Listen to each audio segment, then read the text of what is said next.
कविराज. अरे युवराज, या या, पधारिये. कसे आहात आपण? मैं ठीक है. लेकिन आज आपके चेहरे का नूर कुछ और ही छलका रहा है. आज आपके अंग अंग से खुशी छलक रही है. युवराज बसा ना.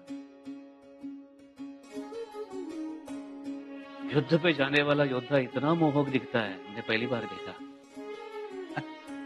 परंतु कविराज, हम युद्ध करने नहीं, उत्सव मनाने जा रहे हैं. ये आप क्या कह रहे हैं युवराज? उत्सव? कविराज, उत्सवच नाही तर महाउत्सव. महाउत्सव? कविराज, आजवर आम्ही अनेक मोहिमा केल्या, अनेक लढाया केल्या, त्या जिंकल्याही. पण ही मोहीम काही वेगळीच आहे. वो कैसे युवराज? मुहिम तो आखिर मुहिम होती है. पण आजवर ज्या काही मोहिमा आम्ही केल्या त्या प्रत्येक मोहिमेत आमच्या पाठीशी परमेश्वराचा आशीर्वाद असायचा. इस बार भी परमेश्वर का आशीर्वाद आप ही के साथ है.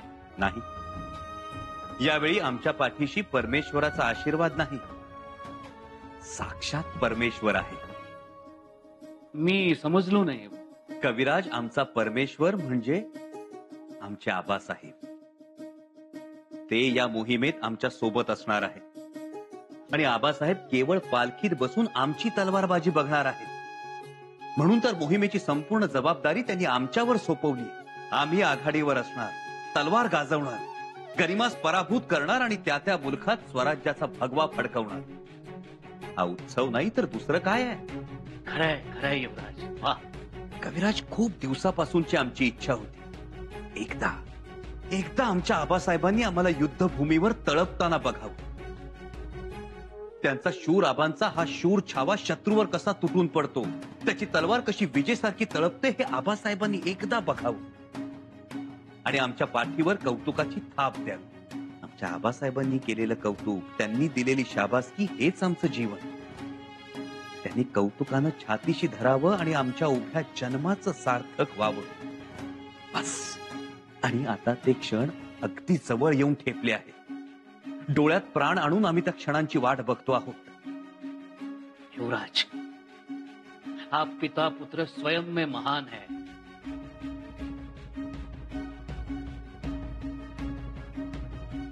कविराज, या मोहिमेसाठी आम्ही एक समरगीत लिहिलं आहे. मोहिमेच्या वेळी प्रत्येक योद्ध्याच्या ओठांवर हे समरगीत असावं अशी आमची इच्छा आहे. सुनाइए. जय जय जय जय जय जयकार, शिवछत्रपतींचा जय जयकार. हाती धरल्या तलवारीला चढली आता धार. वाह, जय जय जय जय जय जयकार. अद्भुत, सुंदर. कविराज, आम्हाला आपली वाहवा नको, आपले शब्द हवे आहेत. मोहिमेच्या कामांमुळे आम्हाला फुरसत मिळत नाही. आपण हे समरगीत पूर्ण करावं अशी आमची इच्छा आहे. मी? तुम्ही? जी, मी प्रयत्न करतो.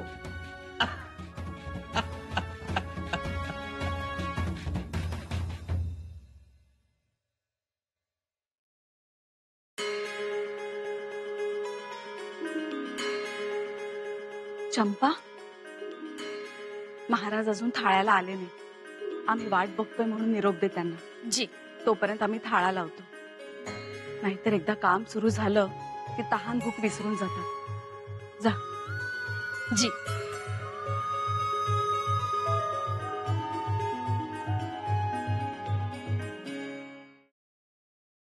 आम्ही आता तुम्हाला जे सांगणार आहोत ते फक्त तुमच्यात आणि आमच्यात. ही गोष्ट बाहेर जाता कामा नये. जी महाराज. हंबीरराव, दक्षिणेची मोहीम ऐन तोंडावर आलेली असताना एक मोठा पेच उभा राहिलाय. पेच? कसला पेच? ते सगळं आम्ही तुम्हाला सविस्तर सांगू. पण दक्षिणेच्या मोहिमेवर शंभूराजे आणि आमच्यापैकी कोणी एकानीच जायचं ठरलं तर कोणी जावं. काय झालं महाराज? आम्हाला तुमचा निर्णय हवाय हंबीरराव. माफी असावी महाराज, पर हा सवालच चुकीचा आहे. तुम्ही स्वतःच्या डोळ्यानं बघताय महाराज, त्या पोरानं या मोहिमेसाठी दिवसाची रात आणि रात्रीचा दिस केलाय. नवीन हत्यारं बनवून घेतली, घोड्यानं तयार केलं, त्यांना नाल ठोकले, फौजाचा युद्ध सराव करून घेतला, भालाईतांची तुकडी तयार केली, जिलबी पथकात नवीन भरती केली. त्यानं फौजाचा रूपडच बदलून टाकलंय महाराज. अहो एवढंच नाही तर फौज चालताना आपला घोडा कुठं असणार हे बी त्यांनी ठरवलंय. त्यांच्या परिश्रमाकडे, त्यांच्या उत्साहाकडे आपण दुर्लक्ष नाहीच करू शकणार. मग पण तरीही आमचा सवाल तोच आहे, आम्हा दोघांपैकी एक कोण? कसं आहे महाराज, तुमची रणनीती अद्भुत. त्याच्या जोडीला शंभूराजांचं उसळतं रक्त आलं तर दक्षिण मोहिमेचा पार धुळा तोडून टाकू आपण. हो, पण हंबीरराव, आम्हाला दोघं बी हवं. ते शक्य नाही. आम्हा दोघांपैकी एक कोण? सूर्य पाहिजे का त्याचा प्रकाश पाहिजे असं विचारलं तर काय उत्तर द्यायचं महाराज? तुम्ही सरसेनापती आहात म्हणून तुमचा निर्णय आम्हास महत्वाचा वाटतो. बोला. कसं सांगणार महाराज? असं वाटतं की दक्षिण मोहिमेत तुम्ही असाव, कारण मुलूक नावा 2 बादशांच्या भेटीगाठी घ्यायचे, त्यात यंकुजी राजांची मसलत करायचे, त्यांना स्वराज्यात आणायचंय. कुतुबशहा बरोबर काय बोलायचं हे तुम्हासनीच ठावं आहे महाराज. मग आम्ही जावं? नाही महाराज, शंभूराजा बी काही कमी नाही. अहो फौज त्यांच्या एका इशाऱ्यावर जान कुर्बान करायला तयार आहे महाराज. ते बी दक्षिण जिंकत्याल. हंबीरराव, निर्णय सांगा. आम्ही निर्णय देऊ शकत नाही महाराज. आपण शंभू राजांचा इरस होईल असं काही होता कामा नाही. तुम्ही दोघांनी बी दक्षिण मोहिमेत असावं असंच आमचं मत.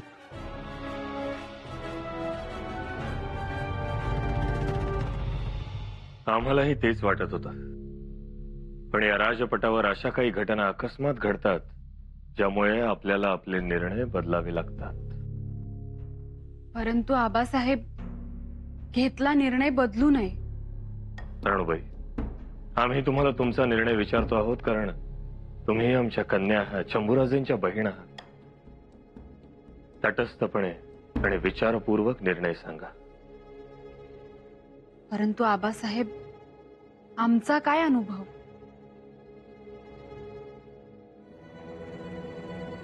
अनुभव नाही, पण राणूबाई, हा प्रश्न पुढे जाऊन भावनिक होऊ शकतो, आणि तो किती भावनिक होऊ शकतो हे आम्हाला तुमच्या उत्तरावरून कळेल. बोला, आम्हा दोघांपैकी कोणी एकाने या मोहिमेवर जावं? दादासाहेबांनी. होय आबासाहेब, दक्षिण मोहिमेची संधी दादासाहेबांनाच मिळाली. पण राणूबाई, त्या दक्षिणेची मोहीम ही खूप मोठी आहे. शंभूराजांना पेलवेल ती? मग दोघांनीही जावे. आता पेच असा समोर आलाय की आम्हा दोघांनाही एकाच वेळी स्वराज्य सोडून जाता येणार नाही. परंतु आबासाहेब, आपली मुलगी म्हणून आम्हाला असे वाटते आहे की आपण आराम करावा. खूप धावपळ केलीत आपण. आम्ही तर तुम्हाला घाई गडबडीतच पाहत आलो. आज हा खान आला तर उद्या तो खान आला, तर कधी आपण वेढ्यात फसला. त्यातूनही आपण जर गडावर असाल तर सदरेवर, तर कधी खलबत खाण्यात, तर कधी आऊसाहेबांच्या महाल. आणू आबासाहेब, आज आमच्या मातोश्री असत्या आणि तुम्ही त्यांना विचारलं असतं की मोहिमेवर कोणी जावे, तर त्यांनीही हेच सांगितलं असतं, आपण आराम करावा. आणि आता ज्याच्या त्याच्या तोंडी झालंय, दादासाहेब दक्षिण मोहिमेवर निघालेत. थोरल्या मातोश्रींनी दादासाहेबांच्या आवडीचे जिन्नस भरले सुद्धा संदुकीत. युवराज्ञींनी दादासाहेबांना भेट म्हणून मॅन तयार करून घेतली. दादासाहेबांनी सगळ्यांना सांगितलंय 1.5 वर्षाचा कार्यक्रम आहे, त्याचे नियोजन कसे करायचे हेही सांगितले. गडावर घराघरात दादासाहेबांचे औक्षण सुरू झाले. सुहासिनी त्यांना विजय तिलक लावत आहेत, त्यांना ओवाळत आहेत. मग आता मोहिमेवर कोणी जायचं हा मुद्दाच उभा राहायला नको. आबासाहेब, बाण सुटलाय आता.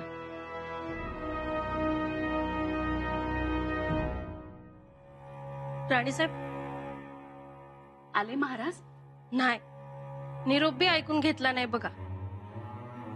अशा कसल्या मसलती रंगल्या तेवढ्या? जेवणाचंही भान ठेवायचं नाही, बोलावून निरोप पाठवूनही यायचं नाही म्हणजे काय?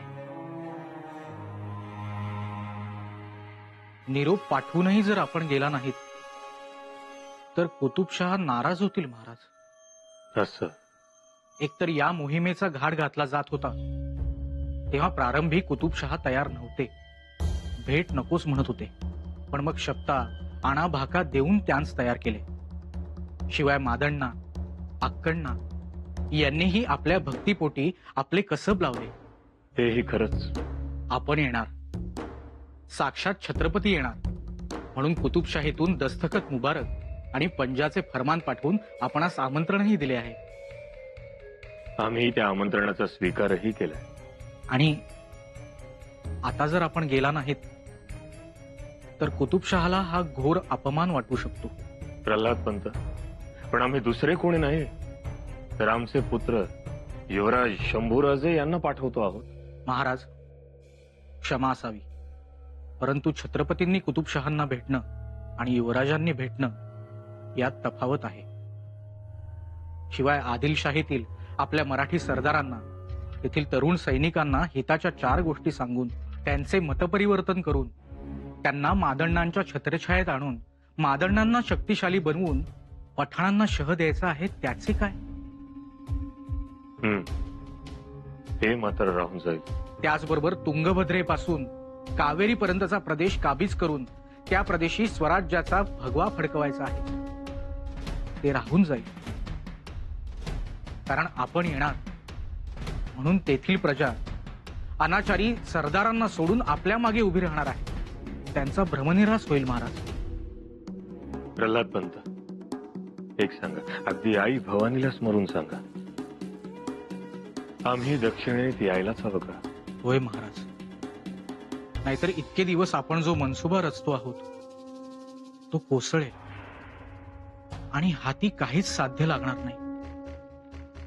त्यामुळे माझे वैयक्तिक मत आहे की आपण कोणत्याही परिस्थितीत मोहिमेत असायला हवे. पण मग शंभूराजे, त्यांचं काय? शंभूराजे आले तर दुधात साखरच असेल महाराज. ते आले तर ठीकच, परंतु थोरली मसलत हाती घेऊन औरंगजेबास जर शह द्यायचा असेल तर आपल्याला मोहिमेत यायलाच हवे. दक्षिण मोहीम आपल्याशिवाय नाही होऊ शकत महाराज. महाराज, बेत शिजलेला आहे, पंचपक्वान्न तयार आहेत आणि ताटात वाढलेलेही आहेत. आता आपण केवळ थाळ्याला हात लावायचा.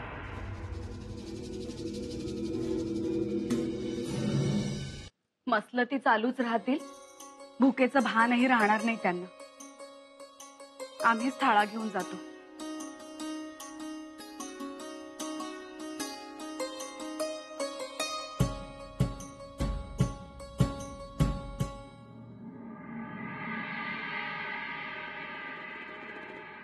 मोरोपंत जी. स्वराज्याचे पेशवे म्हणून तुम्हाला काय वाटतं? शंभूराजे का आम्ही? कोणी जावं दक्षिण मोहिमेवर? महाराज, म्हणजे मी काय सांगणार? शिवाय आपल्या मनातील कोणास सापडले आहे?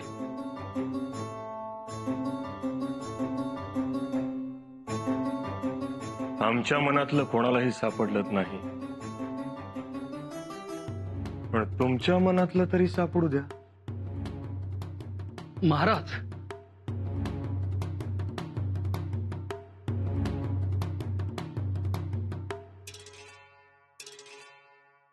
सुरनीस, आपण बोलावं. आमचे स्वच्छ आणि ठाम मत आहे. आपण दोघेही निर्धास्त जा. दक्षिण मोहीम गाजवावी, ठरवलेले मनसुबे पार पाडावेत आणि पुन्हा वाजत गाजत रायगडावर यावे. छान.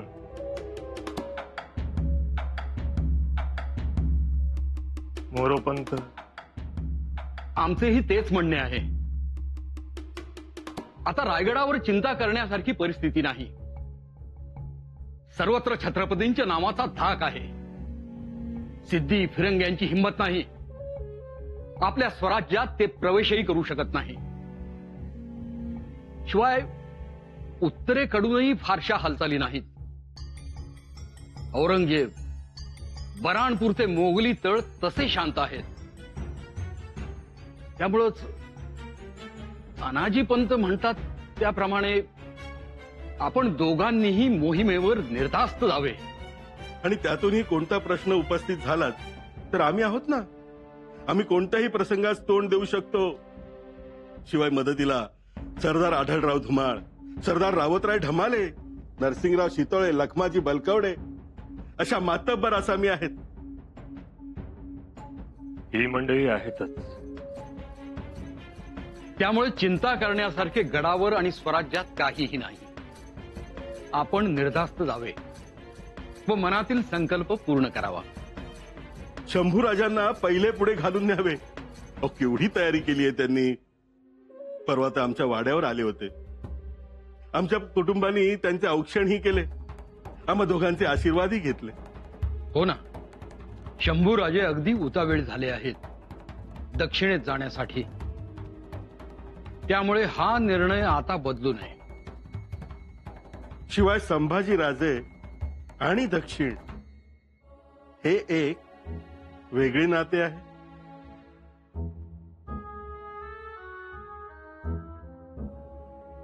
होय, आमचे दादासाहेब संभाजीराजे दक्षिणेत होते. हो ना, आता हेही दक्षिणेत जाते.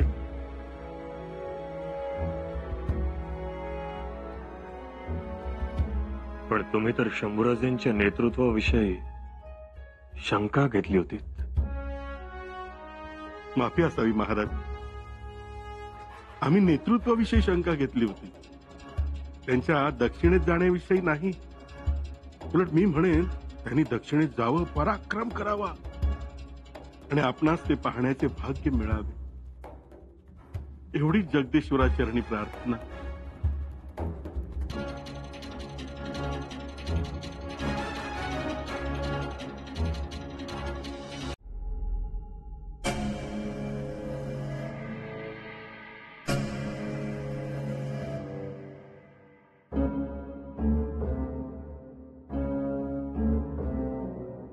महाराज, हे काय नवीन प्रथा? थाळ्या खलबतखान्यात? मग निरोप दिले तरी ऐकायचे नाही, सांगावे धाडले तरी यायचं नाही. अण्णाने प्रतीक्षा किती करावी म्हणून आलो. आणि कसली एवढी मसलत? मोठाच पेच पडलाय. आधी 4 घास घ्यावे आणि मग पेच सोडवावा. नाही राणीसे, आम्हाला जे काही घास जाणार नाही. आम्ही एवढे स्वतः राबून आपल्या आवडीचे जिन्नस करावे आणि आपण आमचा हिरमोड करावा. त्याला काय म्हणावं? याही पेक्षा मोठा हिरमोड होईल असा निर्णय घेतलाय आम्ही आज. तो कसा सांगावा हाच पेच आहे. कोड्यात बोलू नये, कळेल असं सांगावं. राणीसाहेब, आम्हाला मदत करा. आपण आज्ञा करावी महाराज, पण स्पष्ट काय ते बोलावं. आमच्या जीवाची घालमेल होते. राणीसाहेब, आपल्या शंभूबायांना सांगा, म्हणावं ते आमच्या बरोबर दक्षिण मोहिमेला येऊ शकत नाही.